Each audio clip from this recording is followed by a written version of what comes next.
Dios es bueno, amén. Amén. Para siempre es su misericordia. No nos cansamos de alabarlo y de darle gracias, amén. Incline su rostro, por favor, haga una oración, pídale al Señor que le hable al corazón, que le hable conforme a su necesidad en esta mañana. Padre, en el nombre de Jesús, a tu nombre, Señor, sea toda la gloria. Mi Dios, en este momento te damos gracias por el tiempo de la alabanza, de la adoración. Tú eres digno de la más excelente alabanza. Enséñanos a ofrecerte siempre, Señor, lo mejor y adorarte en espíritu y en verdad, Señor. Perdona, Señor, nuestros errores, nuestras faltas, nuestras fallas humanas, Señor. Mi Dios, mira la intención, Padre, por favor, con la cual te servimos, Señor, y ayúdanos, Señor, a perfeccionarnos cada día, sobre todo en el amor, mi Dios, que es una de las cosas que tú nos has estado hablando, Señor. Por favor, te ruego que ahora uses también mi vida, mi Dios, como un instrumento para enseñar tu palabra, para predicar, para exhortar, para animar, que tu palabra cumpla el propósito para el cual tú le envías. Pero también te ruego, Señor, que mires cada corazón, Señor, que genuinamente, sinceramente, Señor, han orado y han pedido, Señor, que les hables. Usa mis labios, Señor, mi Dios, como un medio para que te escuchen a ti, Señor, mi Dios. Yo me pongo en tus manos, Señor, y reconozco que nada puedo hacer sin ti, que nada puedo hacer, Señor, absolutamente sin ti, mi Dios. En el nombre precioso de Jesús, Espíritu Santo, te necesito, Señor. Un momento, por favor, hagan una oración y dígale al Espíritu de Dios: Espíritu Santo, yo te necesito, yo te necesito. Por favor, ore, por favor, clame, por favor, pida al Espíritu de Dios, pida al Espíritu de Dios: ayúdame, Espíritu Santo. Tú sabes la necesidad que hay en mi corazón. Ayúdame, por favor, ayúdame, Señor. En tus manos está mi vida, Señor. En tus manos está la vida de nuestros hermanos, Señor, que están enfermos, que están pasando por una necesidad, que ni siquiera pueden estar aquí, Señor, ni conectados, porque no pueden, Señor, porque no tienen la salud para hacerlo. Te rogamos por ellos, Señor. En el nombre de Jesús, que tus ángeles acampen a su alrededor, mi Dios, y les defienda, Señor. Bendecimos a tu iglesia, Padre. Gracias por darnos la oportunidad de estar aquí. Señor, que no salgamos igual que como hemos llegado, Señor. Háblanos, ministranos y enséñanos a vivir, Señor, una vida, Señor, que te honre. En el nombre de Jesucristo. Amén y amén. Gracias, Dios. Gracias, Dios. Dios es bueno. Amén. Amén. Abra su Biblia en el Evangelio de Lucas, en el capítulo número 3.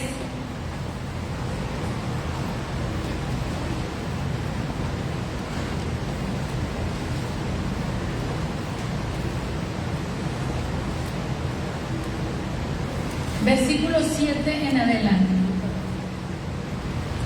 Le voy a pedir que siga con su vista la lectura. Y decía a las multitudes que salían para ser bautizadas por él: oh generación de víboras, ¿quién os enseñó a huir de la ira venidera? Haced pues frutos dignos de arrepentimiento, y no comencéis a decir dentro de vosotros mismos: tenemos a Abraham por padre, porque os digo que Dios puede levantar hijos a Abraham aún de estas piedras. Y ya también el hacha está puesta a la raíz de los árboles. Por tanto, todo árbol que no da buen fruto se corta y se echa en el fuego. Y la gente le preguntaba diciendo: entonces, ¿qué haremos? Y respondiendo les dijo: el que tiene 2 túnicas, dé al que no tiene, y el que tiene que comer, haga lo mismo. Vinieron también unos publicanos para ser bautizados y le dijeron: maestro, ¿qué haremos? Él les dijo: no exijáis más de lo que os está ordenado. También le preguntaron unos soldados diciendo: ¿y nosotros qué haremos? Y les dijo: no hagáis extorsión a nadie, ni calumniéis, y contentaos con vuestro salario. Como el pueblo estaba en expectativa, preguntándose todos en sus corazones si acaso Juan sería el Cristo. Respondió Juan diciendo a todos: yo la verdad os bautizo en agua, pero viene uno más poderoso que yo, de quien no soy digno de desatar la correa de su calzado. Él los bautizará en Espíritu Santo.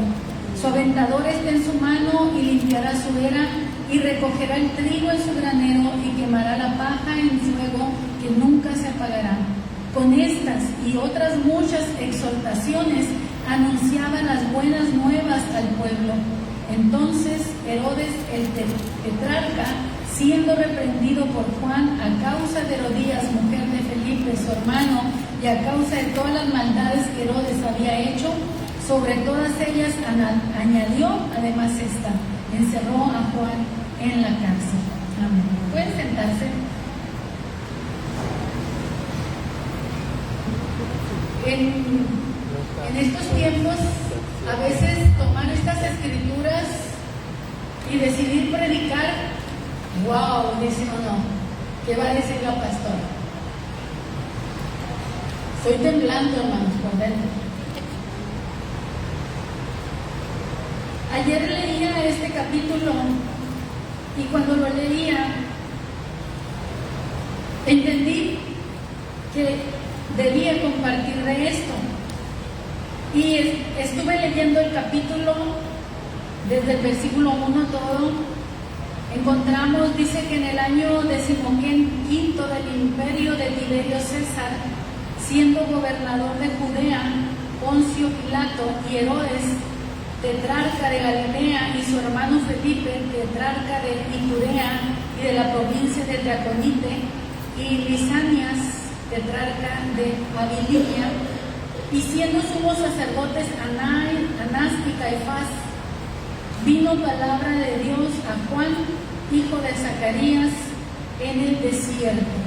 Miren, hermanos, la Biblia en esta parte nos ubica en qué tiempo vino la palabra de Dios a Juan el Bautista. Vino en el año 15 del imperio. O sea, había un emperador, el emperador romano era Tiberio César. Mire cómo la Biblia nos ubica en el tiempo. En ese mismo momento, el gobernador de Judea era Poncio Pilato. Pero aparte de que nos está ubicando en el tiempo y nos está informando quiénes eran los gobernantes, también nos está poniendo en un orden las autoridades. Primero empieza con el emperador, después con el gobernador. Hay un orden, si usted se fija, está hablando en un orden descendente, del mayor hacia el menor. Primero el emperador, después el gobernador, Poncio Pilato, y después tres tetrarcas. Había tres. Estos tres eran hijos de Herodes el Grande, de un hombre malo, perverso.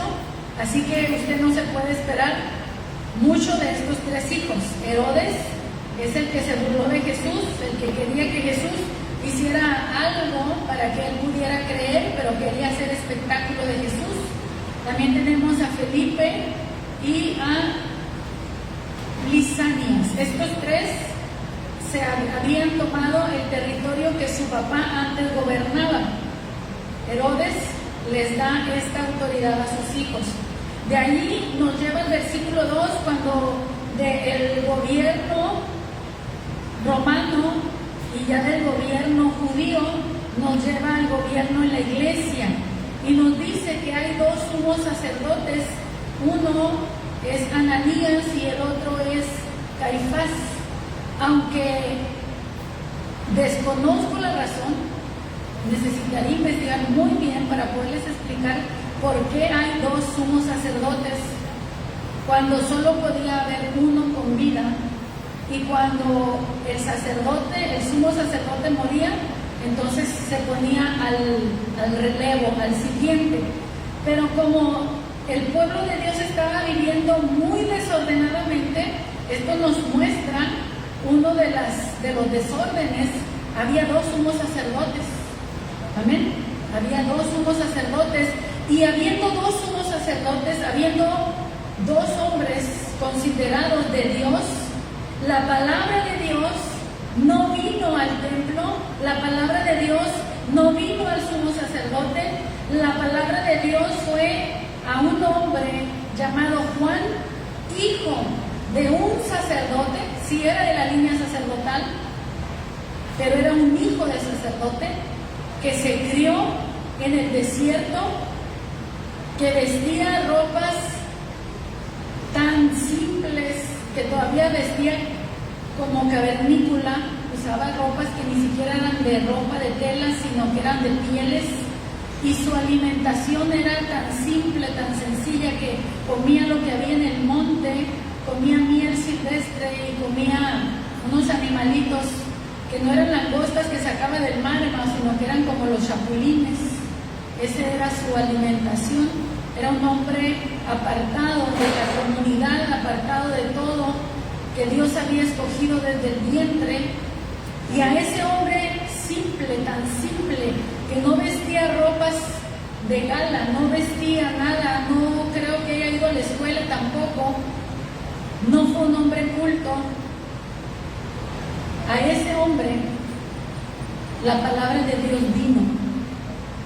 Y yo quiero que tú sepas que cuando Dios escoge a quién hablarle, porque no es que tú escuchas a Dios porque quieres oír a Dios, sino que Dios te escucha, te escoge para hablarte.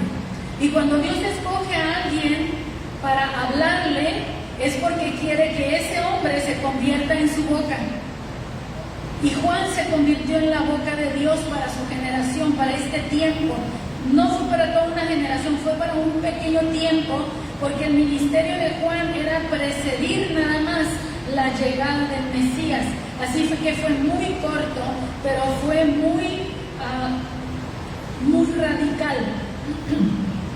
Yo no sé a cuántos de ustedes les gustaría que Juan el Bautista fuera su pastor. Levante la mano, por favor, si hay alguien que le gustaría que Juan el Bautista fuera su pastor. Dos manos, tres manos, mire. Ok, entonces quiere decir que puedo predicar como Juan el Bautista ahorita y no me va a ir mal. Al menos tres me van a defender contra los demás, ¿ok? Van a ser mi escudo.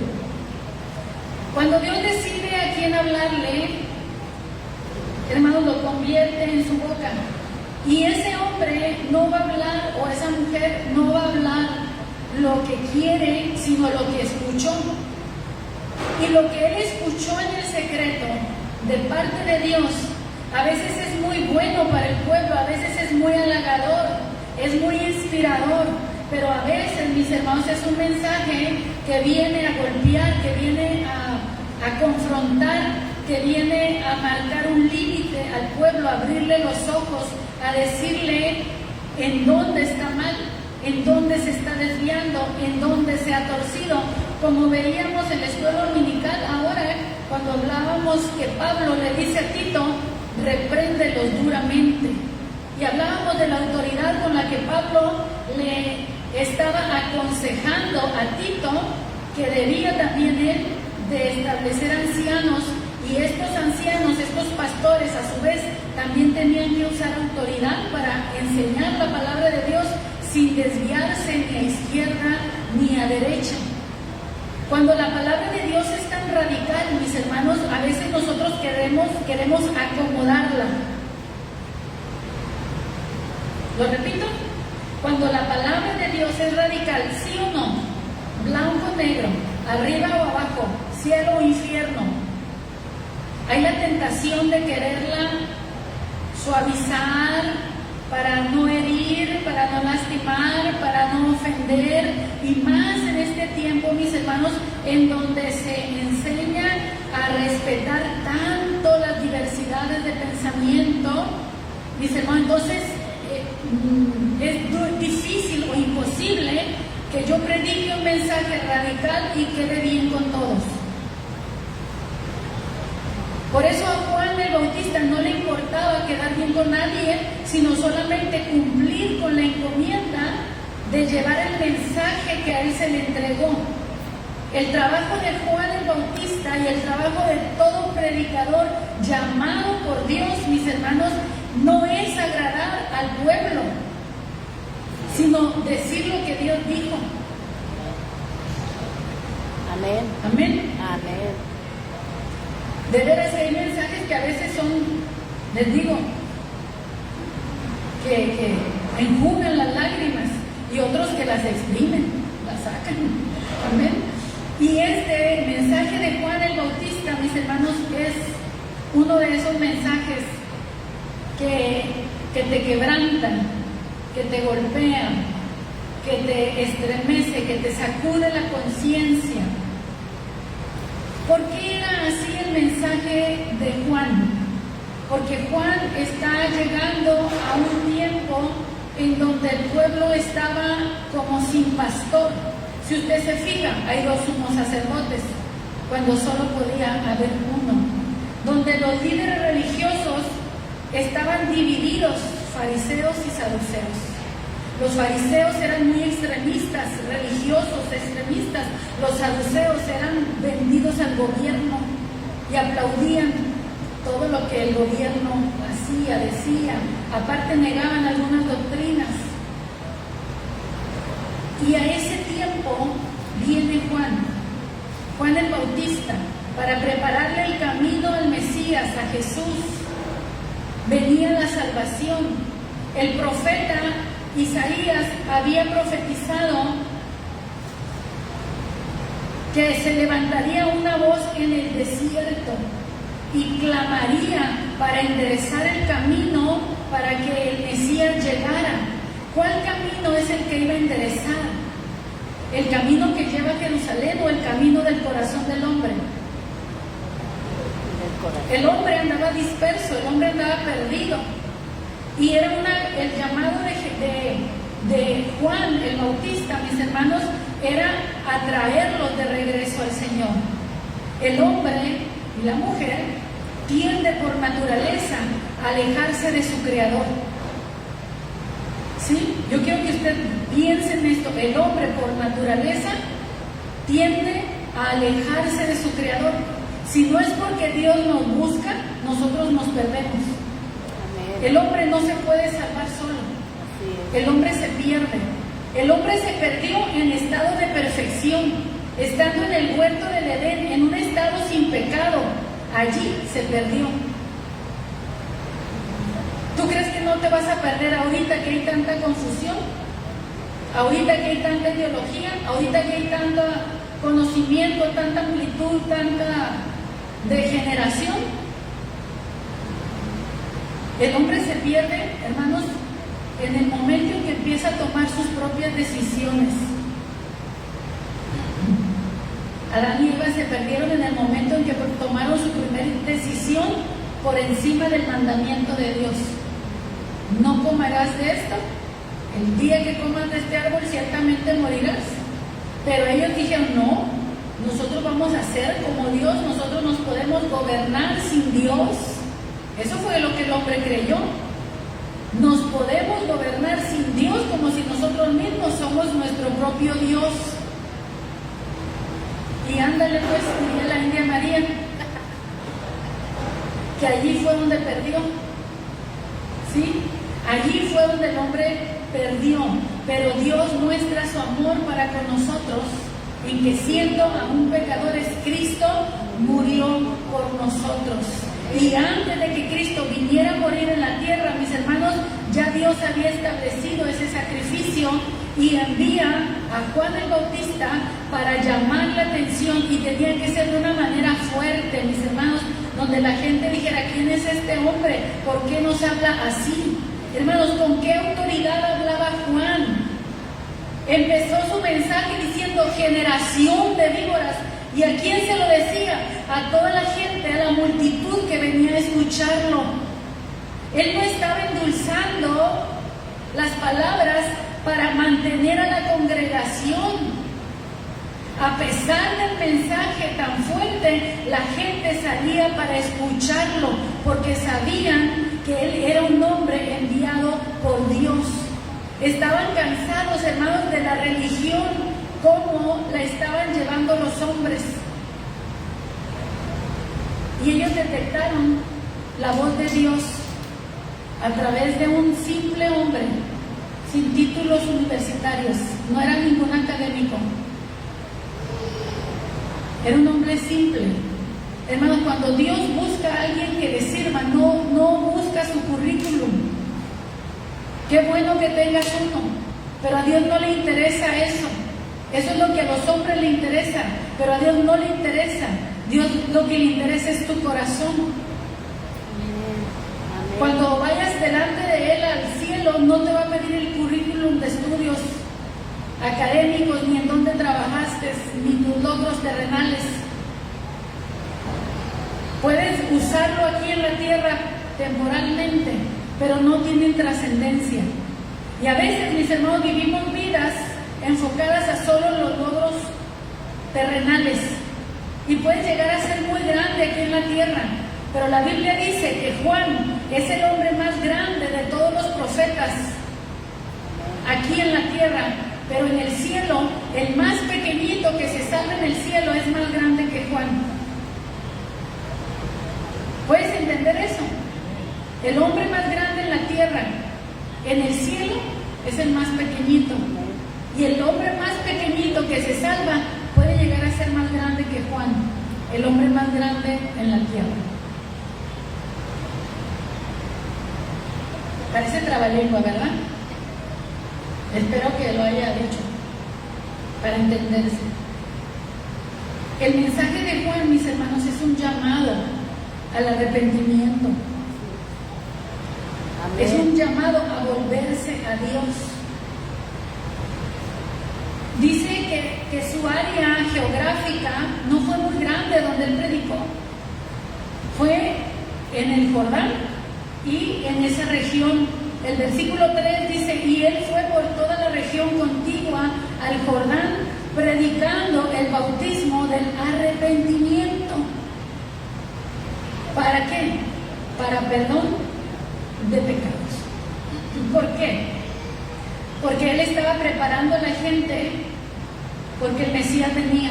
Tenían que lavarse, tenían que limpiarse, tenían que arrepentirse de sus malos caminos, para que cuando llegara el Mesías ellos pudieran reconocerlo. Y dice que esto era el cumplimiento de lo que dijo el profeta Isaías en su libro. Dice, como está escrito en el libro de las palabras del profeta Isaías, que dice, voz del que clama en el desierto, preparad el camino del Señor. ¿Cuál era la misión de Juan? Clamar en el desierto, predicar en el desierto. Y miren, hermano, que cuando la gente tiene hambre de Dios, no necesita ni aire acondicionado. Iban al desierto. ¿Ustedes creen que en el desierto no hacía calor?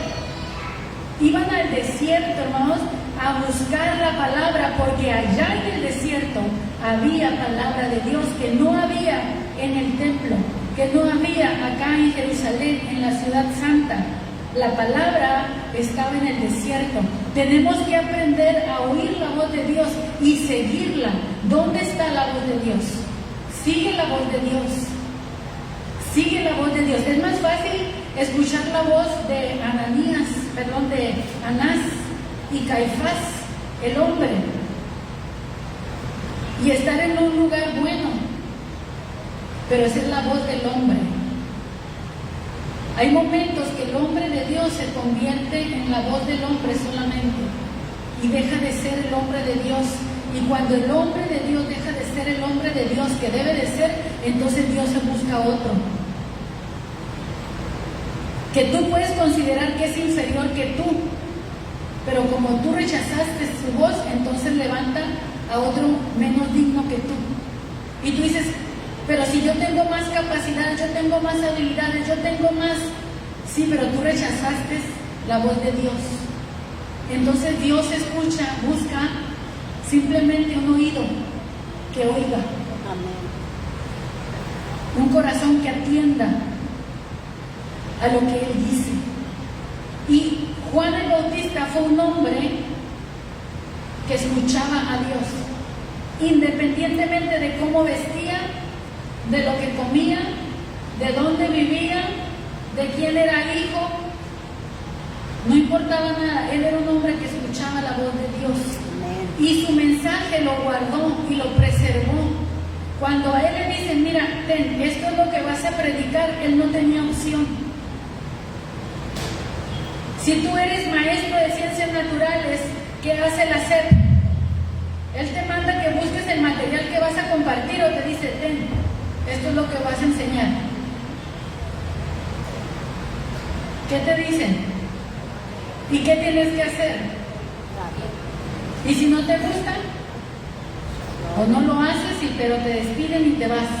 Muy bien, pues cuando Dios llama a un hombre a predicar, le dice, ten, este es el mensaje que debes de predicar. Estúdialo bien porque eso es lo que vas a hablar. No le puedo acomodar. Eso es lo que tienes que hablar. Y el mensaje que Dios le dio a Juan el Bautista, mis hermanos, era un mensaje fuerte, porque así se necesitaba para ese momento. Si te dicen grita y tú callas, pero tu grito iba a hacer que alguien volteara para ver y se diera cuenta que estaba a punto de caer en un precipicio. Y si tú callas, la persona sigue adelante y cae en el precipicio. El mensaje de Dios, mis hermanos, cuando Él levanta a una persona, le da características, le da un mensaje y le da características apropiadas para predicar ese mensaje. Y ese es el mensaje que esa generación necesita oír. A lo mejor tú dices, ya viene la conferencia, que nos cambien de pastor, que nos hable, nos manden uno más suavecito, que nos enamore más con lo que dicen. Pídelo, ayuna y ora y pídelo. Tal vez Dios quiere mandar un pastor más suavecito, pero si Dios quiere seguir hablando fuerte, hermanos, va a seguir hablando fuerte, aunque cambien de pastor. Mandará a uno que hable como el pueblo necesita escuchar el mensaje, porque el mensaje no es del predicador. Amén. El mensaje no es del predicador, el mensaje es de Dios. Amén. Amén. Le decía a alguien, a veces no nos gusta el vaso en el que nos sirven el agua, pero si tú tienes sed, lo que importa es el agua, no el vaso, aunque sea el Tupperware. Amén. O de los chinos, de lo que sea, ¿no? Hasta de cartón, pero tengo sed, denme agua, eso es lo que necesito. Entonces el mensaje de Juan era este, conforme la profecía, su mensaje iba a ser que el valle se rellenara, dice, y que se bajara todo monte y collado. Eso significaba la soberbia para abajo, todo monte, todo collado, todo lo que anda en las alturas para abajo. Los caminos torcidos se tienen que enderezar. ¿Cómo están tus caminos? ¿Están derechos? ¿Cómo están tus caminos? ¿Están derechos? ¿Están torcidos? ¿Estás haciéndolo bien? ¿Estás caminando de acuerdo a lo que tú sabes que debes de caminar conforme al conocimiento de la palabra de Dios? Porque mira, podemos tener sumos sacerdotes, pero no estaban haciendo la voluntad de Dios. Dios necesitó de un Juan. Entonces la predicación de Juan era para enderezar los caminos torcidos, los caminos ásperos tenían que ser allanados para que toda carne mirara la salvación de Jehová. ¿Por qué? Porque Jesús venía. Ahora, quiero que usted vea conmigo que a Juan venían multitudes, no eran poquitos, eran multitudes. El problema no es que el mensaje ofenda, el mensaje es que haya alguien que quiera escuchar. Porque el mensaje ofendía, pero había quien quería oír. Y esta gente, esta multitud que venía a Juan, quería oír. Y Juan, hermanos, no trajo un mensaje como el del Sermón del Monte, bienaventurados ustedes, no, generación de víboras. ¿Quién les enseñó a huir de la ira venidera? ¿Por qué? Porque Él va a predicar de un juicio que viene y que la gente se tiene que preparar. Y así como las serpientes huyen del fuego, así había gente que entendía que necesitaban huir del juicio venidero. Pero la pregunta es, ¿quién les enseñó a huir? Nosotros podemos darle la aplicación que queramos, pero si usted pone fuego, usted lo que hace es huir, correr. Una víbora lo haría. ¿Y hacia dónde estaban corriendo?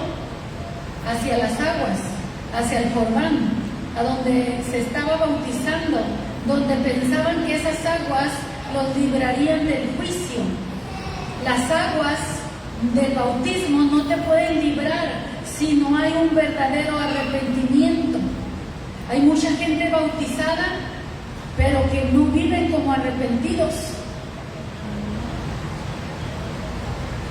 ¿Sí? Hay gente bautizada, pero no viven como arrepentidos.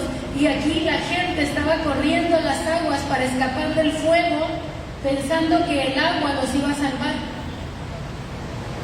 Pero no es solo el agua a donde venían a bautizarse, porque dice que venían para ser bautizados por Juan, para ser sumergidos en las aguas. Dice en 1 de Pedro 3,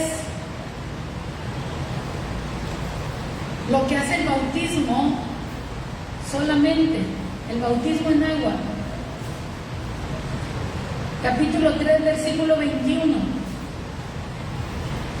Para que no confíes en tu bautismo y digas, yo ya estoy bautizado, ok, sí, ahora da fruto digno de arrepentimiento. Amén. Dice el versículo 21, el bautismo que corresponde a esto ahora nos salva, no quitando las inmundicias de la carne, sino como la aspiración a una buena conciencia hacia Dios por la resurrección de Jesucristo. Si Jesucristo no muere y resucita, ni el bautismo en agua nos salva. ¿Ok? Pero el bautismo, una vez que te bautizas, es porque tú tienes el anhelo, el deseo de tener una buena conciencia hacia Dios. Quieres vivir para Dios, entonces te bautizas. ¿Por qué? Porque yo quiero vivir para Dios. Pero si te bautizas por miedo al infierno, no es así. Las serpientes, dice, huyen del fuego y corren al agua para esconderse, pero no es así. Nosotros tenemos que ser racionales aquí y tenemos que entender que no es escapa del infierno, sino es corre a Jesucristo y que Él te va a cambiar, Él va a hacer de ti una nueva persona. Por eso en el mensaje de Juan, donde todavía no se predica la salvación por gracia, pero ya se está llamando al arrepentimiento, se le dice, hagan frutos dignos de arrepentimiento, actúen como personas que les duele haber pecado, actúen como personas que les duele haber pecado. Pecado, hermanos, no solo es robar y matar. Hay muchos de esos pecados chiquitos que nosotros pensamos que son chiquitos y no les damos importancia, y son los que nos tienen sucia la ropa espiritual delante de Dios. ¿Sí? Si nos pusieran una luz infrarroja así que nos dejara ver nuestra ropa espiritual, ¿sí ha visto esa luz, verdad? Que en la noche se enciende y deja ver con otro color como verde, ¿verdad? Se mira cuando ponen, no sé cómo se llama esa luz, pero mande, ultravioleta, ok. Y deja que se vea, ¿no?, lo que está en lo oscuro. Y luego así está como medio brilloso, ¿no?, lo que se mira. Hermanos, si en este lugar ponen una luz y de pronto se dejan ver nuestras vestiduras, ¿cómo están? ¿Cómo están nuestras vestiduras? Entonces el llamado de Juan, mis hermanos, es hacer frutos dignos de arrepentimiento. Y si les ocurre pensar que porque son judíos son salvos, porque dicen, Abraham tenemos por padre, eso significa, por el pacto que Dios hizo con Abraham, por eso somos salvos. No, ni eso los va a salvar. Llega el tiempo, hermano, donde ya no te salva el pacto de los hombres, sino solamente el pacto que tú hagas con Dios personalmente por medio de la sangre de Cristo.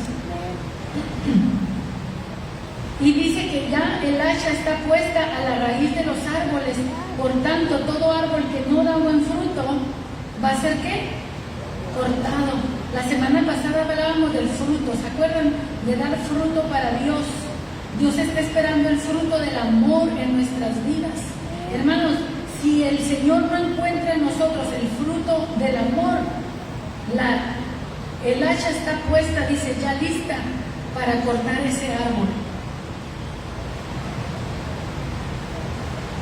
Imagina que tú eres el árbol y el hacha está recargada en tu tronco. Y dice, si no da fruto, lo cortamos. ¿A quién le gusta, mis hermanos, hacer algo bajo intimidación? ¿A quién le gusta hacer algo bajo amenaza? Dios, mis hermanos, no nos está intimidando ni amenazando. Dios está advirtiendo. Amén. Cuando nosotros viajamos en carretera, hay muchos señalamientos. ¿Para qué son esos señalamientos? ¿Para intimidarnos o para advertirnos? Tú decides la velocidad a la que vas corriendo, pero si pasas, si excedes la velocidad requerida para el lugar en donde vas, te puedes matar. Y no es intimidación, no es amenaza, es advertencia. Porque al final de cuentas, cada quien decide cómo pasa ese camino. Si lo haces siguiendo las indicaciones o lo haces como tú quieres. Pero el resultado de quién va a ser la consecuencia personal. Así que nadie puede acusar a Dios de que lo mandó al infierno injustamente. Amén. Dios no es injusto, cada quien decide dónde va a terminar. Y ese es el mensaje de hoy, hermanos. Este es el mensaje de hoy, precisamente. No sé por qué tan duro, hermanos, pero ese es el mensaje de hoy. Hay 3 preguntas que nosotros encontramos en este pasaje y así le llamé yo a este pequeño mensaje, reflexión. ¿Qué haremos? ¿Qué haremos? Mire lo que dice el versículo 10.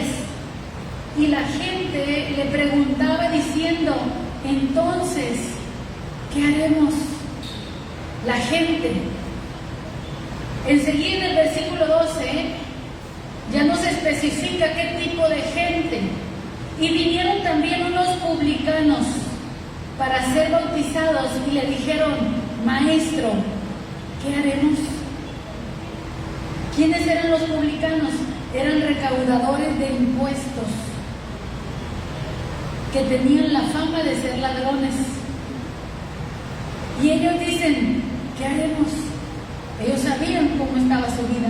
En el versículo 14, también le preguntaron unos soldados diciendo, ¿y nosotros qué haremos? Y les dijo, a cada uno le da la indicación de lo que deben hacer. Además, yo quiero que tú te preguntes, ¿y yo qué debo de hacer? ¿Yo qué debo de hacer con esto que estoy escuchando? ¿Yo qué debo de hacer con esto, con este duro llamado que Dios nos está haciendo? ¿Yo qué debo de hacer? Produce frutos dignos de arrepentimiento. Eso es lo que la Biblia dice. Produce frutos dignos de arrepentimiento. Ubícate en qué área de tu vida necesitas cambiar. La gente en el versículo 10 que le preguntaba diciendo, ¿qué haremos?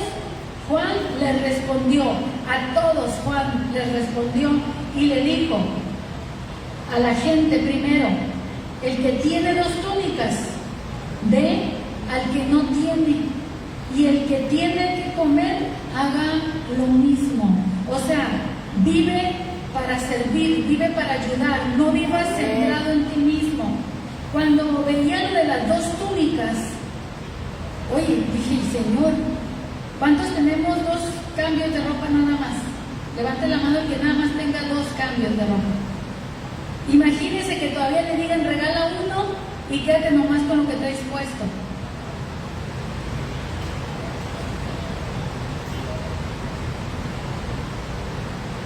O sea que no hay justificación para no poder ayudar o servir. De lo poco que tú tienes, ayuda, sirve, da. Pero en lo personal también quiero darle otra connotación a esto. Él dice, si tú tienes 2 túnicas, dale una al que no tiene ninguna.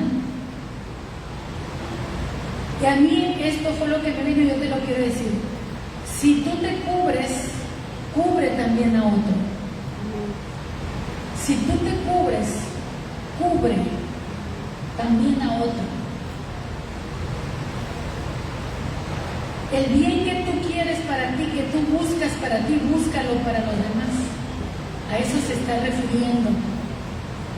Dios nos está llamando, mis hermanos, a entrar al reino de Dios. Esto precede a la predicación de Jesús y los apóstoles que decían que el reino de los cielos se ha acercado. Entonces Dios nos está llamando a entrar al reino de los cielos, pero en el reino de los cielos no se vive como se vive en el mundo. En el reino del mundo, en el mundo se gobiernan bajo el egoísmo, bajo el reino de primero mis dientes y después mis parientes, ¿verdad? Esa es la ley del mundo.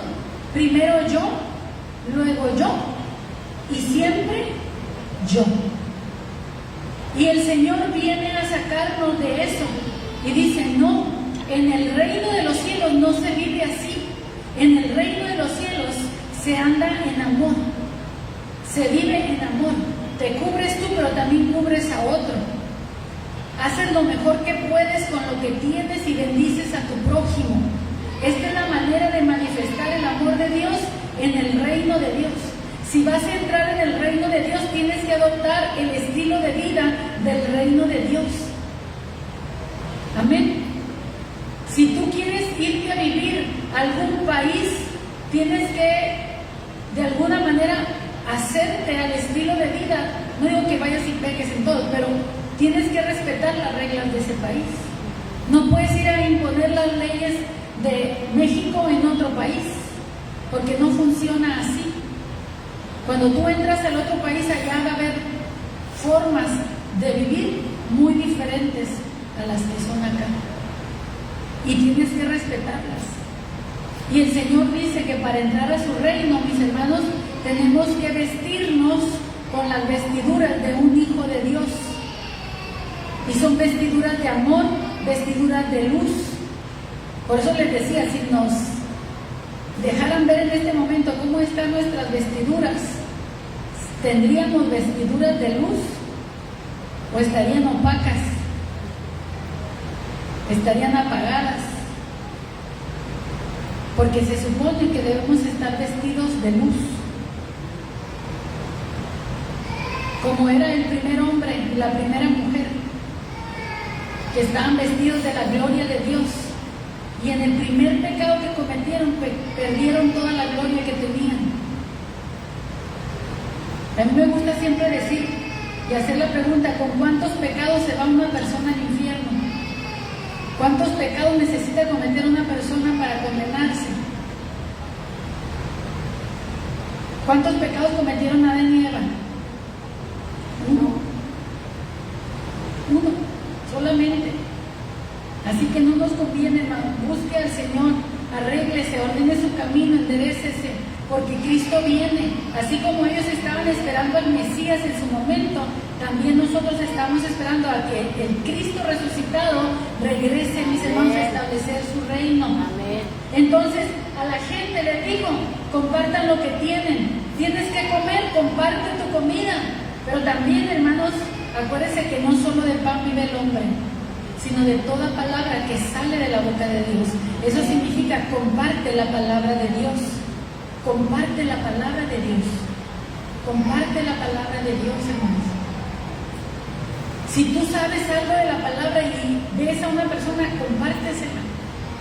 Algo de lo que tú sabes le puede servir a esta persona. Dice que vinieron también unos publicanos, o sea, no era gente ordinaria nada más, sino también ya vemos gente del gobierno, que trabajaban para el gobierno cobrando impuestos. Y ellos le dicen, ¿nosotros qué tenemos que hacer? ¿Y qué les dijo? En el versículo 13, no exijan más de lo que está ordenado. O sea, no cobren más altos impuestos que lo que deben de cobrar. ¿Se acuerdan de Zaqueo? Que era un recaudador de impuestos también, un publicano, y él sabía que él había robado, y él dijo, si he robado algo, lo regreso 4 veces. ¿Por qué? Porque él reconoció que él había pecado y él se arrepintió e hizo un fruto digno de arrepentimiento. Lo que robé lo voy a regresar 4 veces. Y eso fue manifestar un verdadero arrepentimiento. Hay gente que se arrepiente, hermano, pero nunca devuelve lo que debe de devolver. Hay gente que se arrepiente, pero nunca va a pedir perdón por lo que hizo.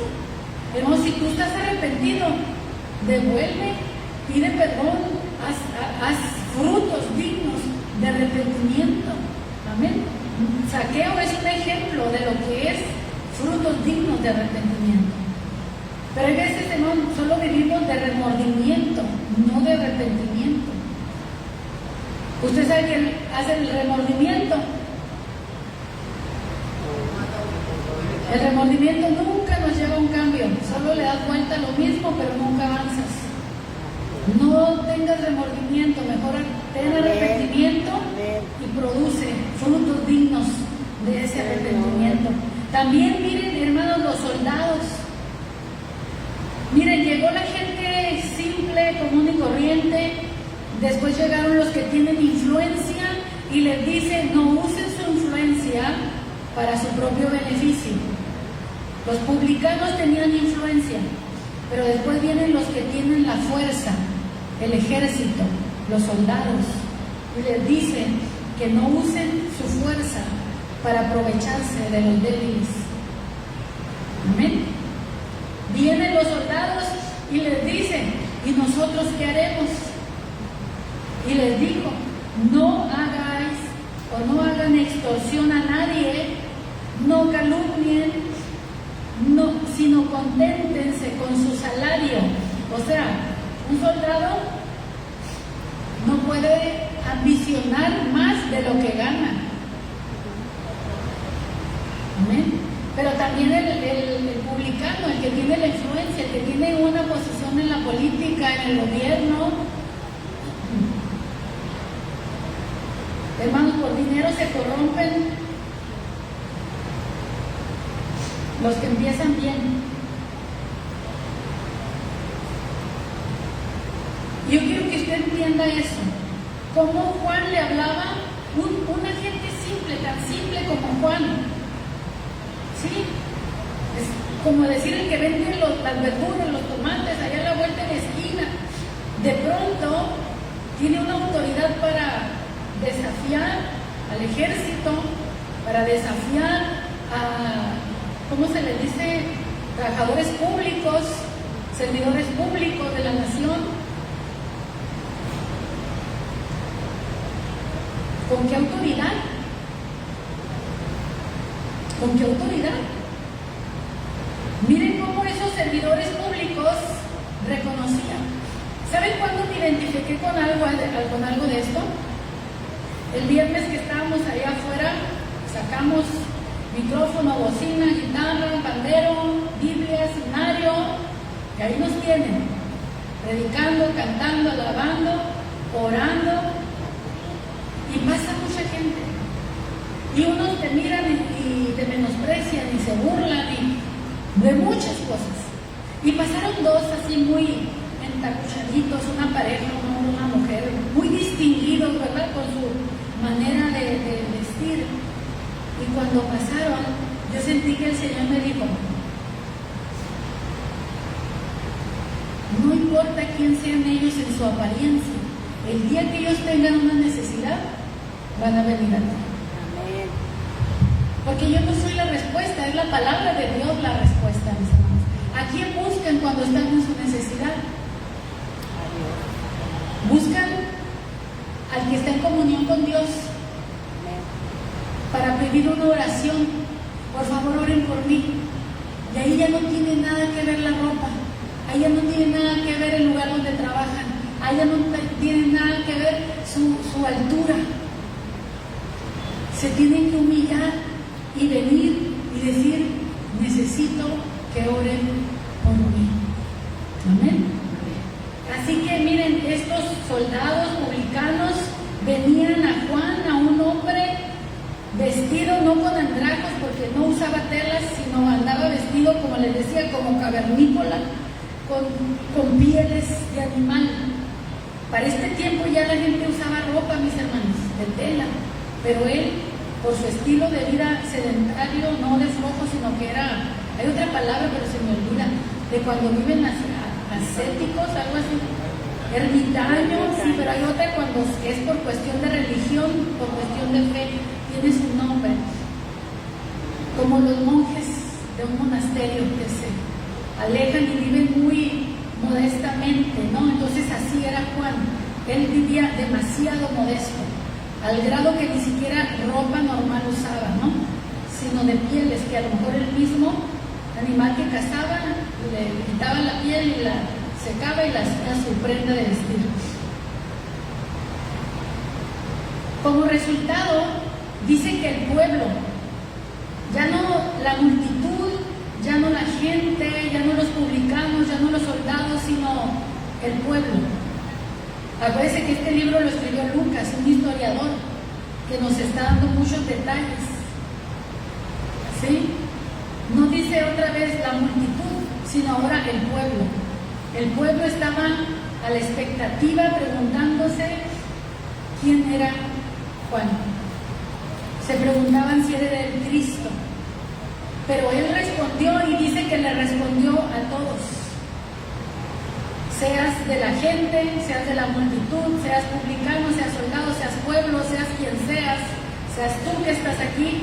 No, yo solo bautizo con agua para arrepentimiento, pero viene uno más poderoso que yo, de quien no soy digno de desatar la correa de su calzado. Él los bautizará con Espíritu Santo. Y usted puede pensar que cuando dice poderoso, está hablando porque viene con armas, está hablando porque viene con alguna influencia, o poderoso porque lo aplicamos al Espíritu Santo. Y no, aquí no es dunamis en el griego, aquí no está hablando del poder del Espíritu Santo que nos dice recibiréis poder, recibiréis dunamis, viene, no. O eusousia es otra palabra del griego para hablar de poder y autoridad. Cuando aquí dice viene uno más poderoso que yo, ¿sabe a qué se está refiriendo? Dice, viene uno más enérgico que yo, viene uno más vigoroso que yo. O sea, si yo les hablo duro, espérense a que lo escuchen a él. ¿Puede imaginarse cómo era la predicación de Jesús entonces? Si la predicación de Juan era fuerte, Juan dice, yo no le llego ni a los talones, yo no soy ni digno ni de desatarle la correa de su calzado. Lo que ven en mí no es nada comparado a lo que van a ver en él o escuchar en él. Entonces, dice que Jesús, el que vendría después de él, sería más poderoso en su palabra, en su predicación. Por eso los que escuchaban predicar a Jesús decían, ¿quién es este? ¿Con qué autoridad habla? ¿Con qué autoridad echa fuera a los demonios? ¿Con qué autoridad reprende aún al viento y el mar y le obedecen? Por eso Juan decía, lo que me escuchan decir son como gorgoritos comparado a lo que van a escuchar hablar. Soy como gatito a un lado del león. Juan se hacía pequeño comparado al que vendría después de él.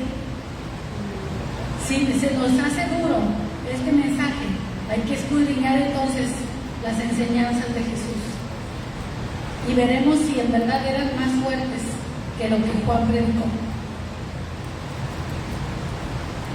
Juan, mis hermanos, era osado para predicar y para enseñar y para decir lo que Dios le había mandado, que aún lo decapitaron por decirle al tetrarca Herodes que no le era permitido tener a la mujer de su esposo, de su hermano, porque se había casado con su cuñada. Y Juan el Bautista, mis hermanos, lo confrontó. Cuando tú escuchas, hermanos, a un predicador que tiene un mensaje fuerte, no quieras suavizarlo, porque hay Herodes a los cuales Dios todavía les da la oportunidad de que se arrepientan. El problema es que ellos no se quieren arrepentir. A Herodes se le dio la oportunidad mediante el mensaje de Juan, pero lo que hizo fue mejor arrestarlo, meterlo a la cárcel.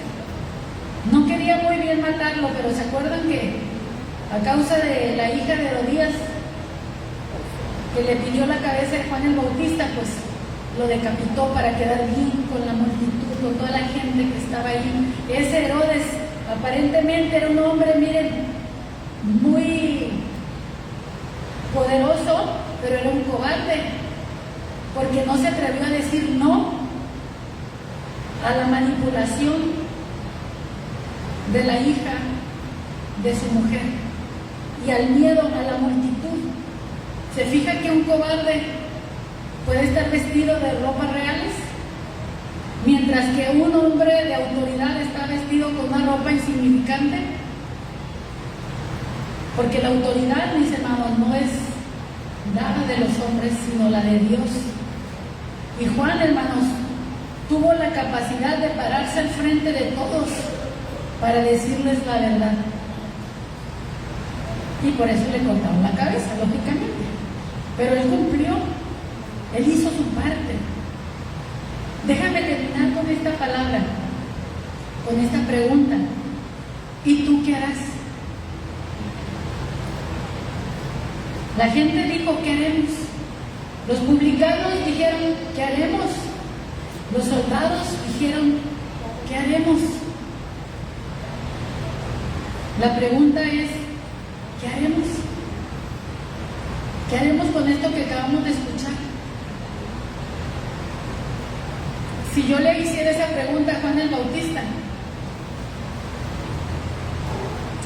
¿qué me diría? ¿Qué te diría?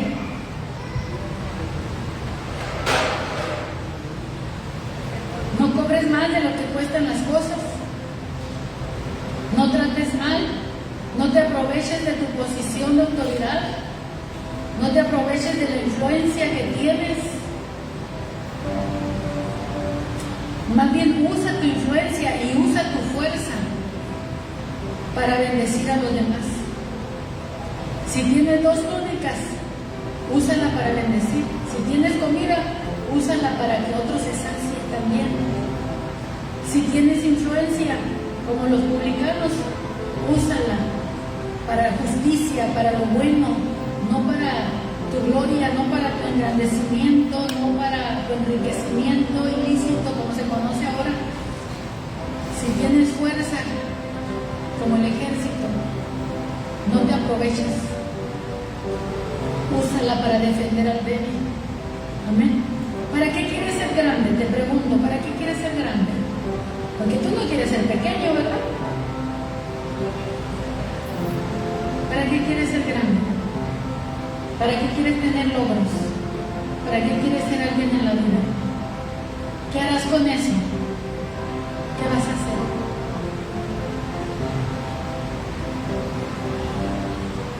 Medita un momentito. Inclina tu rostro. Vamos a escuchar un fondo ahí. Y medita en tu corazón. Es que tú tienes que saber qué vas a hacer. Estos hombres que preguntaban era porque verdaderamente entendían que hay que hacer cambios. No podemos seguir iguales. Cristo viene, está a las puertas. ¿Cómo están tus caminos? ¿Están torcidos? ¿Andas en los montes? ¿Andas en las alturas? ¿Necesitas que te bajen? ¿Cómo estás? ¿Qué necesitamos hacer? Juan no les dijo, crean en el que viene.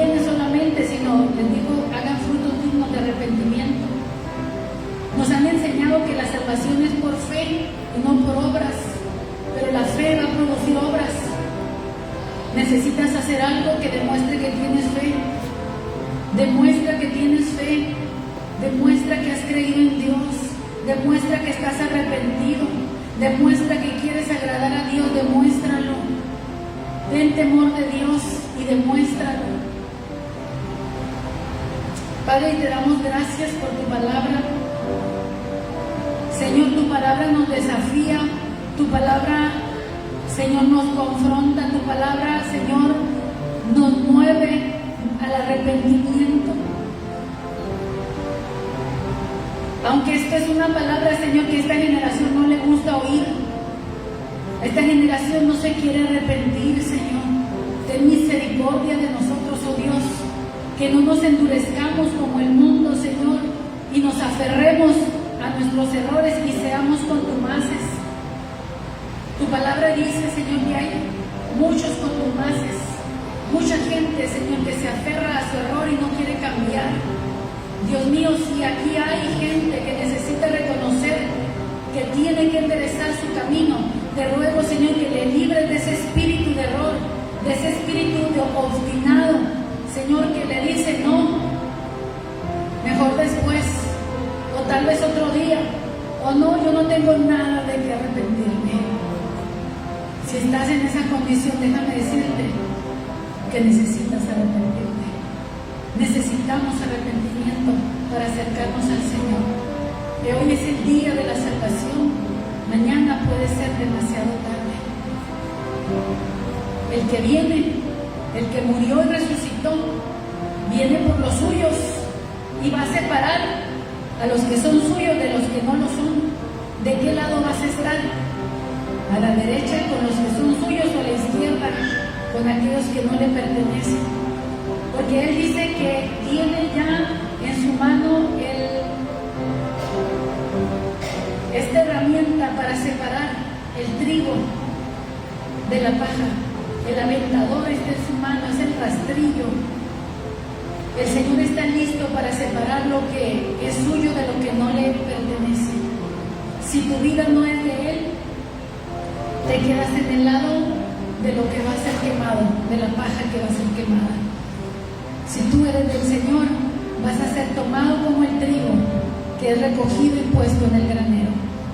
Eso significa que el Señor te tomará y te llevará con Él para que estés con Él por la eternidad. Padre, gracias por tu palabra. Enséñanos a guardarla, enséñanos a temerla. Ayúdanos a ver qué cambios hay en nosotros que tenemos que hacer.